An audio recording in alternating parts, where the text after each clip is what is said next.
Այսօրվա նյութը Հռոմեացիս 13-րդ գլխից կվերցնենք եւ իհարկե վերջում մենք առիթ կունենանք միասին աղոթելու։ Առաջին երկրորդ համարները ընթերցենք միասին։ Հռոմեացիներին 13-րդ գլուխ առաջին երկու համարները ընթերցենք։ Ուրեմն աղաչում եմ ձեզ, եղբայրներ, Աստծո ողորմությամբ, որ ձեր մարմինները ներկայացնեք որպես կենդանի զոհ, սուրբ, Աստծուն ընդունելի, որ ձեր իմաստալից պաշտամունքն է, եւ մի կերպավորվեք այս աշխարհի կերպարանքով, այլ նորոգվեցեք ձեր մտքի նորոգությամբ, որ քննեք, թե որն է Աստծո կամքը, բարին, ընդունելին եւ կատարյալը։ Սուրբ երկնավոր Հայր, քո խոսքերը գիտենք, որ հոգի եւ կյանք են։ Քո խոսքերը կենթանացնող խոսքեր են, քո խոսքերը հանդիմանող խոսքեր են, քո խոսքերը նաև մխիթարական եւ բժշկող են։ Ուստի հանձնվում ենք քո օրհնյալ կամքին եւ քո խոսքին, խնդրում ենք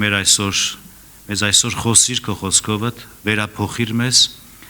մեզի ձև տուր այնպես, ինչպես դու ես կամենում, լինենք այնպիսին, ինչպես դու ես կամենում։ Տեր Հիսուս, անունիդ փառքիդ համար ենք խնդրում օրհնես նաև եկեղեցիդ։ Լսողներին թող շինություն լինի քո խոսքը եւ քո փառքիդ համար ենք խնդրում։ Ամեն։ Հռոմեացիներին 13-րդ գլուխը սկսվում է առանձին կարծես կոչով եւ ասում է. աղաչում եմ ձեզ եղբայրներ։ Ուղղված է խոսքը եղբայրներին։ Եվ ասում է. աղաչում եմ ձեզ եղբայրներ, Աստծո ողորմությամբ կամ իսեր Աստծո, որպեսզի ձեր մարմինները ընծայեք որպես կենդանի զոհ։ Եղբայրները եկեղեցու կառույցի հիմնական մասն են կազմում։ Առաքյալը գրում է, որ իրենց մարմիններն էլ ընծայեն Տիրոջը, որովհետև Աստծո գործի համար, ծառայության պաշտոնի համար կարևոր է լինել ամբողջությամբ նվիրված, ամբողջությամբ դրված զոհասեղանին եւ ոչ թե մասամբ կամ կիսատ։ Եղբայրները հավատացյալ են, Աստծո զավակներ են, սակայն ավելի նվիրվելու եւ ամբողջական ընծայվելու կարծես թե պակաս կար եւ ամենայն սիրով, խնդրելով առաքյալը գրում է. աղաչում եմ ձեզ Աստծո ողորմությամբ, որ ընծայեք ձեր մարմինները, այսինքն ձեր միտքը, ձեր գործը, ձեր գաղափարները, ձեր որոշումները, ձեր կամքը եւ մարմնավորապես պետք չի գործեք, ամբողջությամբ ձեր մարմինները ընծայեք, ինչը ցույց է տալիս գործնական քրիստոնեական կյանքի ապրումներ, քրիստոնեական կյանքի քայլվածքը, այսինքն ամբողջությամբ դրված լինել զոհասեղանին։ Սա նշանակում է արմատական փոխակերպում ունենալ, մտքի փոփոխություն ունենալ։ Եվ առանց որի մենք չենք կարող գործել Տիրոջ համար, որովհետև վտանգ կա, որ կնմանվեք այս աշխարհի կերպարանքով եւ մի կերպավորվեք կամ մի նմանվեք այս աշխարհի կերպարանքին, այսպես կարդացինք։ Ասել է, թե կնմանվեք աշխարհիկ մարդու, մարմնավոր մարդու, եթե չընծայվեք, եթե չդրվեք զոհասեղանին։ Ձեր քրիստոնեական կյանքը գործնական լինելու համար հարկավոր է ձեր մարմինները ընծայեք Տիրոջը։ Դուք Աստծո զավակ եք, դուք եղբայրներ եք, բայց ամբողջական նվիրում ենք պահանջում, ամբողջական զոհաբերվել է պահանջվում, որ ամբողջությամբ դրվեք զոհասեղանին կարծես։ Առաջին եւ երկրորդ համարները շատ կարեւոր են, որպեսզի մնացած պատգամը, խոսքերը կարողանանք հասկանալ։ Առաջին երկու համարները կարծես հիմք են հանդիսանում կամ միջոց են, որպեսզի Քրիստոսի եկեղեցին, Քրիստոսի մարմինը, Աստծո շինությունը իր կամքի համաձայն կառուցվի։ Եվ արտացոլի երկնքի թագավորությունը երկրի վրա, որը եկեղեցին է։ Ասել է, թե եկեղեցին, Քրիստոսի մարմինը արտացոլում է երկնքի արքայությունը երկրի վրա։ Եվ դրա համար ասում է. աղաչում եմ ձեզ, որ ձեր մարմիններն էլ ընծայեք որպես կենդանի զոհ, որովհետև բնական մարդը պետք է որ փոխակերպվի։ Եթե ամբողջապես մեր ամբողջությամբ մեր մարմինները, մեր էությունը չդրվի զոհասեղանին, մենք իզորու չենք կարող լինել աշխատել Տիրոջ դաշտի մեջ, ծառայել իրեն կամ ապրել Աստծո փառքի համար։ Կիսատ մի բան կլինի։ Հետևաբար կյանքի նորոգության գործընթացի համար անհրաժեշտ է ռադիկալ փոփոխություն, մտքի փոխակերպում, նորոգություն, նվիրված կյանք եւ նվիրում։ Նորոգվեցեք ձեր մտքի նորոգությամբ երկրորդ համարի մեջ այդպես կարդացինք, եւ մի կերպավորվեք այս աշխարհի կերպարանքով։ Այսինքն նվիրվեք, ձեր մարմինները ընծայեք եւ մի կերպավորվեք, որովհետեւ եթե չնվիրվեք, վտանգ կա, որ կնմանվեք այս աշխարհի ընթացքին, կդառնաք մարմնավոր մարդիկ։ Եվ եթե ամբողջապես մեր ամբողջը չդրվի զոհասեղանին, մենք չենք կարող ծառայել, չենք կարող Տիրոջ գործի համար համապատասխան անձիկ լինենք։ Ուրեմն նորոգություն է հարկավոր, առանց որի հաճելի պաշտամունք չենք կարող մատուցել Տիրոջը, առանց որի չենք կարող հասկանալ կամ քննել որն է Աստծո կամքը, որը բարին է, հաճելին է եւ կատարյալն է։ Սա նշանակում է գործնականում ապրել փոխակերպված կյանքով։ Եվ փորձառությունը ցույց է տալիս, որ նույնիսկ անկեղծ հավատացյալներ, Աստծո զավակներ, Տիրոջը սիրող եղբայրները կարող են ծառայել եկեղեցում, խոսել, գործել, սակայն կիսատ ինչ-որ մի բան կա, եղբայրների նվիրման մեջ կարծես խոչընդոտ կա, խանգարող մի բան կա։ Եվ դա չնորոգված միտքն է։ Չնորոգված միտքը ընդունելի պաշտամունք չի Տիրոջ համար։ Չնորոգված մտքով չենք կարող գործել Տիրոջ համար այնպես, որ Աստծուն փառք բերենք։ Կարծես կիսատ նվիրում, ոչ ամբողջական։ 5 տականանյան զոհաբերությունը այս ուղղությամբ կարևոր լույս է սփռում, մեզի բացատրում է շատ բաներ։ 5 տականանյան զոհաբերությունները նայում ենք, որ երբ որ զոհը բերում են զոհասեղանի վրա դնում էին եւ Աստծո առաջ այդ պաշտամունքի մեջ ամբողջությամբ պետք է այրվեր զոհը, չէ՞։ Ամբողջությամբ պետք է կրակով այրվեր եւ ոչ մի կիսատ եւ կիսահում չպետք է մնար։ Ամբողջությամբ պետք է այրվեր։ Այսինքն ոտքը, ձեռքը, չգիտեմ, որևէ մասնիկ դուրսը պետք չէր մնար զոհասեղանից, ամբողջությամբ պետք է դրվեր եւ կրակով ողջակիզվեր, այսինքն ողջ այրվեր, որպես ընդունելի զոհաբերություն Աստծո համար։ Այնպես էլ մենք այսօր ընդունելի զոհաբերության համար մեր մարմիններն էլ պետք է դնենք, ընծայենք զոհասեղանին, նվիրվենք Տիրոջը։ Եվ աշխարհի միտքը պետք է իսպար վերանա, մարմնավոր գործերը իսպար վերանան, մարմնավոր մոտեցումն ու լուծումները պետք է մերժվի մեր իսկ կողմից։ Ինչու՞, որպեսզի հասկանանք Աստծո կամքը եւ գործենք համապատասխան Աստծո կամքի։ Հռոմեացիս 7-րդ եւ 8-րդ գլուխները, որ սերտենք, այնտեղ ցույց է տալիս, որ մարմնավորից անցում է կատարվում հոգեվորի, եւ այստեղ առաքյալը խոսում է հոգով ապրելու կարեւորության մասին։ Երբ որ կարդում ենք Հռոմեացիս 8-րդ գլուխը, այնտեղ 14-րդ համարում գրված է. նրանք են Աստծո որդիները, ովքեր Աստծո հոգով են առաջնորդվում։ Իսկ 13-րդ գլխում առաքյալը ցույց է տալիս ոչ թե հոգով լեցվելու մասին կամ հոգևոր ընթացքի, այլ գործնական քրիստոնեական կյանքի մասին է ընդհանուր խոսքը։ Եկեղեցական կյանքի մասին է խոսքը։ Հավատացյալների կենսակերպի մասին է խոսքը, որտեղ ավելի ներքևի հատվածը, որ ընթերցում ենք, այնտեղ հոգևոր պարգևների մասին է խոսում, մարմնի անդամների ներդաշնակության, ծառայության, որ ամեն մի անդամ պաշտոն կամ պարգև ունի, շնորհք է տրված Աստծո, որպեսզի եկեղեցին կառուցվի, շինվի։ Ամեն մի անդամ կարծես մարմնի տարբեր անդամներ, բայց գործում են միասին, գործում են ներդաշնակորեն Քրիստոսի փառքի համար։ Եկեղեցին շինվում է, երբ որ ամեն մեկը Աստծո փառքի համար է գործում։ Եվ հավատացյալի հոգևոր կյանքի ճանապարհը իրական եւ գործնական է դառնում, երբ հավատացյալը ամբողջությամբ ընծայված է։ Գործնական կյանքի համար անհրաժեշտ է փոխակերպվել, մտքի նորոգություն է անհրաժեշտ։ Եվ կարևոր է արձանագրենք, որ մենք բոլորս ներգրավված ենք հոգևոր պայքարի մեջ։ Դրա համար շատ զգուշացումներ, շատ խրատներ կան Աստվածաշնչում, թե հին թե նոր կտակարանում, տեսնում ենք զգուշացումներ, հանդիմանություններ, ուղղություններ, կարծես միշտ նամակների մեջ տեսնում ենք, որ զգուշացում կա, որովհետև վտանգ էլ կա։ Ինչու, որովհետև մենք հոգևոր պատերազմի պայքարի մեջ ենք։ Եվ այդ պատերազմը մենք մեր ֆիզիկական աչքերով չենք կարող տեսնել, որովհետև այն անտեսանելի պատերազմ է։ Այն հոգևոր ոլորտում է կատարվում, եւ մենք չենք կարող այն տեսնել։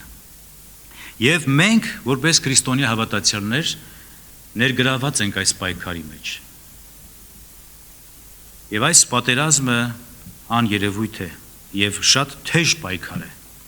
Եվ անհրաժեշտ է լրացնել այն պահանջները, որպեսզի կարողանանք պատերազմի մեջ ներգրաված լինել, որպես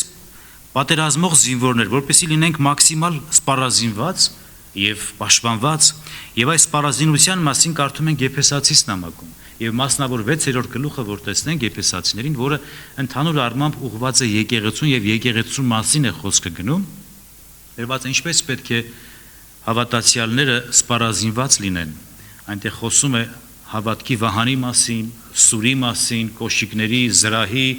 սաղավարտի, որ ամբողջ մարմինը, ինչպես հռոմեական զինվորը պաշտպանված է եւ սպառազինված է, իր հակ ու կապը պաշտպանված է, իր մարմինի խոցելի տեղերը, որ պաշտպանված լինի։ Եվ այստեղ, երբ որ կարդում ենք Եփեսացիս 6-րդ գլուխը, նայեցեք այստեղ զինվորի սպառազինության մասին է խոսքը գնում։ 13 համարի մեջ այսպես են կարդում. դրա համար սպառազինվեք Աստծո ամբողջ սպառազինությամբ, որպեսզի չար օրում կարողանաք դիմադրել եւ այդ ամենը կատարելուց հետո կանգնել։ Եվ ասում է. ուստի կանգնեցեք, ձեր մեջքերը ճշմարտությամբ գոտեպնդելով եւ արդարության զրահը հագնելով, ձեր ոտքերին հագեք խաղաղության ավետարանի պատրաստությունը։ Եվ այս բոլորի վրա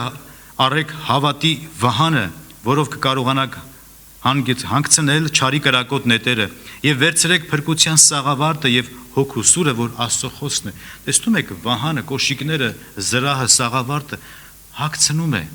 Խոսքով մենք տեսնում ենք, որ պետք է մենք պաշտպանված լինենք, որովհետեւ մենք պատերազմի մեջ ենք։ 17 համարի մեջ, Եփեսացիս 6:17 համարի մեջ ուշագրավ է գրված է հագեք փրկության սաղավարտը, ինչը նշանակում է սաղավարտը ինչի համար է, գիտեք, չէ՞, որպես գլխի համար պաշտպանության միջոց է։ Եվ սրա հոգևոր նշանակությունը սա է, որպեսզի մեր միտքը պաշտպանված լինի։ Մարդու միտքը շատ կարևոր է։ Սատանան մտքի վրա շատ է հարձակվում։ Միտքը թելադրում է մեր արարքները, միտքը թելադրում է մեր լեզվի խոսքը։ Միտքը պաշտպանված լինի։ Մարդկային քայլերից պաշտպանված, սատանայի հարձակումներից, որովհետև մեր երևակայության, մեր մտքի վրա է հարձակվում սատանան իր կրակոտ նետերով։ Նայեցեք, հոգևոր կյանքը երբեք ինքնանպատակ չի։ Այն նախատեսված է մարմնի շինության համար, եկեղեցու կառույցի համար, եւ կյանքի նպատակը եկեղեցու շինության համար է, ոչ թե անձնական։ Հռոմեացիների գրքում 5 գլուխներ տրամադրված է կամ խոսում է եկեղեցական կյանքի մասին։ Հռոմեացիների գրքի վերջում խոսում է եկեղեցու մասին։ Այսինքն, երբ որ նայենք 12-ից մինչև 16-րդ գլուխները, այդտեղ տեսնում ենք եկեղեցու մասին։ Եվ երբ որ ուզում ենք տեսնենք վերջավորությունը ինչ է, վերջն ենք կարդում։ Շատերը գալիս են մինչև 13-րդ գլուխը կամ մինչև 8-րդ գլուխն են հասնում եւ չեն ուզում կարդալ, չէ՞, որտեղ այնտեղ թերևս այդքան էլ հետաքրքիր չի, խոսում է ուտելիքների մասին, դատելու մասին, չգիտեմ, սա կարելի է ուտել, այն չի կարելի ուտել, շաբաթները պահել, չպահել եւ բարևների, ողջույնների մաս կա այնտեղ, բայց շատերը անտեսում են այդ վերջին հատվածները, բայց եթե ուզում ենք հասկանանք հեղինակը ինչի մասին է խոսում, մենք պետք է լսենք եւ ակնկալելով, թե եզրափակիչ խոսքում ինչ է ասված։ Եվ առաքյալը վերջում եկեղեցու մասին է խոսում։ Ոմանք մտածում են, ես արդարացված եմ, սրբված եմ, ներված եմ եւ սա ինձ բավարար է եւ ինձ ոչինչ հարկավոր չի։ Կարծես այսպես մտածողների համար հռոմեացիներին ուղերձը միայն 8 գլուխը եւ 8 գլխով սահմանափակվում է։ Եվ ոչ ավելին, սակայն այնտեղ դեռ 8 գլուխ էլ կա։ Այսօր Աննաքույր ասեց 17, ասեց չէ 16-ը։ Հռոմեացիների նամակը 16 գլուխներից է բաղկացած։ Մյուս 8 գլուխներն էլ պետք է սերտենք եւ նայենք։ Ուրեմն արդարացված, սրբված եւ փառավորված լինելը, մեղքերից ազատված, ներված լինելը շատ լավ է։ Սա հիանալի է, բայց դա ամբողջ չէ, դեռ կա եկեղեցական կյանքի փորձառությունը, որի վերաբերյալ տեսնում ենք հաջորդական գլուխներում։ Եվ մենք այդ կյանքի ապրումներից դուրս չենք, մենք եկեղեցական կյանքի ներսում ենք։ 12-ից 16 գլուխներում, ինչպես շեշտեցի, Պողոս առաքյալը անդրադառնում է եկեղեցական գործնական կյանքի։ Հենց եկեղեցական կյանքի։ Նայեցեք, մենք մեր կյանքի 90% անցկացնում ենք եկեղեցական կյանքով։ Խորում ենք, մտածում ենք եկեղեցու մասին։ Շփվում ենք եկեղեցու անդամների հետ։ Եթե այդպես չի, ժամանակն է մտածել սրա մասին, որ պետք է այդպես լինի։ Մենք անջատ չենք մարմնից, մենք մարմնի անդամ ենք։ իրար ցավը քաշող, իրար մասին մտածող, իրար համար աղոթող, իրար այցելող, իրար հյուրընկալող եկեղեցու անդամները փոխադարձ այս սինխրոն հարաբերությունը պետք է լինի, այս ներդաշնակությունը պետք է լինի։ Որպես կենդանի օրգանիզմ ամեն մի անդամը տարբեր ֆունկցիա է կատարում, բայց միասին է։ Մի մարմնի մեջ են։ Որպեսզի ճանաչենք մարմինը։ Նայեցեք, եկեղեցին դա Քրիստոսի մարմինն է։ Դա ինչ որ կազմակերպություն չի, կրոնական կառույց չի։ Սա կենդանի մարմինն է։ Մեկ մարմին շատ անդամներով։ 12-րդ գլխից Առաքյալը խոսում է հոգևոր պարգևների մասին, երբ որ մենք շարունակենք կարդալ 4-րդ համարից սկսված, այնտեղ խոսում է մարմնի անդամների մասին, այնուհետ հոգևոր պարգևների վրայով է խոսում, բայց եթե մենք առաջին երկու համարները չորդեգրենք, չհասկանանք, հա, մտքի նորոգությունը, չնմանվել այս աշխարհի կերպարանքին, չնմանվել եւ այլն, մենք չենք կարող հոգևոր պարգևները հասկանանք։ Առաջին երկու համարները ֆունդամենտն են, հիմքն են։ Կարծես շենք ենք կառուցում, բայց կարևոր է որ հիմքը դնենք։ Եթե հիմքը չլինի, այդ շենքը չենք կարող կառուցել, անմիջապես կփլվի։ Ուրեմն կարևոր է ճանաչել մարմինը, այսինքն Քրիստոսի մարմինը։ Կարևոր է ճանաչել եկեղեցին, տեսնել եկեղեցին։ Խնդրենք Տերը մեզի աչք տա տեսնել եկեղեցին։ Գիտեք չէ, տեսնել ասելով ինչ ենք հասկանում։ Տեսնել այսինքն եղբորս կրոջս կարիքը, եկեղեցու պետքը։ Ինչը որ պետքա նպաստի շինության համար, ջանք գործադրեմ շինության համար։ Ինչպիսին է ձեր առօրյա կյանքը։ Այս հարցը պետք է որ մեզ հուշի, թե արդյոք կարիքը չունեմ մտքի փոխակերպման, մտքի նորոգության։ Եթե տեսնում եմ, որ իրոք որ ես շատ բան չեմ տեսնում եկեղեցու մեջ, խնդրենք Տերը մեզի աչքեր տա, որ տեսնենք մարմինը։ Արդյոք եկեղեցական կյանքում ունեմ իմ ներքին սուրբ վարմունքը։ Արդյոք ունեմ Աստծո վախը։ Արդյոք ունեմ հարգանքը, հնազանդությունը Աստծո խոսքին։ Արդյոք ունեմ սուրբերին ընդունելու հատկությունը, հյուրընկալությունը։ Եթե չկա, պետք է վերանայեմ, շտկվեմ։ Իհարկե մենք կատարյալ չենք այս հարցերում, սակայն կարևոր է եւ անհրաժեշտ է, որ մենք կատարելության ձգտենք մտքի նորոգության եւ քայլել այս նորոգված ճանապարհով։ Որպեսզի չլինի չնորոգված մտքով որևէ մեկին անարգեմ, չնորոգված մտքով որևէ մեկի մասին բամբասեմ կամ չարախոսեմ, մեկին միտումնավոր նեղացնեմ, որևէ եղբոր կամ քրոջ սիրտը միտումնավոր վշտացնեմ, ինչ է սատանայական մոտիվացիա է, սատանայական առաջնորդություն է, եւ սա սատանայի գործելակերպն է, նրա մեթոդն է, չարախոսել, բամբասել, զրպարտել։ Հայտնության 12-րդ գլխում տեսնում ենք սատանայի պարտության մասին, Հայտնություն 12-րդ գլխում Հովհաննես առաքյալը ասում է. «Եվ մեր եղբայրների դեմ չարախոսը կամ չարախոսողը վայր ընկավ»։ Եվ գիտենք, որ սատանան իր հետ ամբողջ հրեշտակների երկնքի 1/3 մասը մոլորեցրեց եւ իր հետ քաշեց դեպի ցած։ Եվ ընկան։ Նրանց ես հավատում եմ, որ նրանց ամեն մեկին սատանան մոտենում էր եւ մոլորեցնում էր, բամբասում էր, խաբում էր, զրպարտում էր եւ նրան հետևեցին։ Եվ անպատիժ չմնացին։ Գրված է ընկավ մեր եղբայրների դեմ չարախոսողը եւ ով գիշեր ու զոր չարախոսում էր։ Ինչ էր չարախոսում, որպեսի մեղադրի։ Չարախոսության բամբասանքի նպատակը ինչ է, որպեսի ում մասին որ չարախոսում է, ինքը մեղավոր զգացումներ ունենա, ինքը մեղադրյալ համարվի։ Եվ սատանայի հետ հրեշտակները այս մեծ բազմությունը նույնպես ընկան այս չարախոսի հետ, ովքեր լսեցին եւ միաբանվեցին մոլորեցնողին։ Այստեղ հունարենով սատանայի անունը հենց մեղադրող է նշանակում, զրպարտող, մեղադրող, բայց փառք Աստծո այս ամենի հետ մեկտեղ մենք ունենք բարեխոսը, մենք ունենք բարեխոսին Հիսուս Քրիստոսին, եւ Հռոմեացիներին 8-րդ գլուխ 34-րդ համարում գրված է, որ Տեր Հիսուս Քրիստոսը հարություն է առել եւ Հայր Աստծո աչքով կնստած բարեխոսում է մեզ համար, իրենների համար է բարեխոսում, քանի կա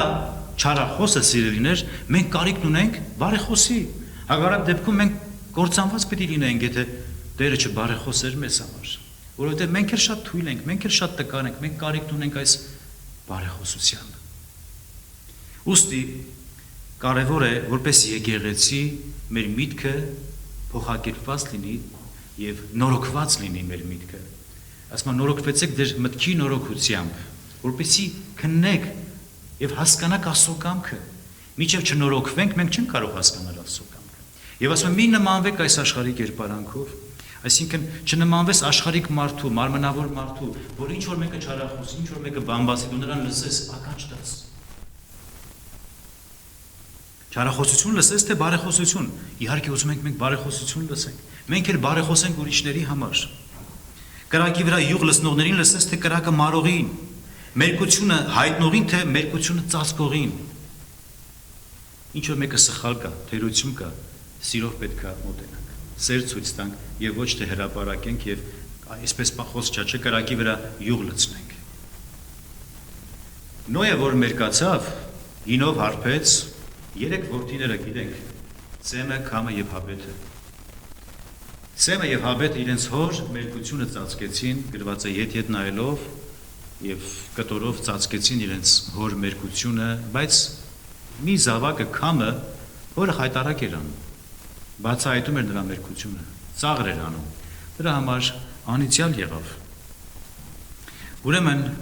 շատ կարևոր է, որ մենք նորոգված մտքով եկեղեցական կյանքը ապրենք, շատ կարևոր է սա սիրելիներ։ Եկեղեցական կյանքը եկեղեցի գնալ գալով չի։ Եկեղեցական կյանքը պետք է տեսնենք եկեղեցին։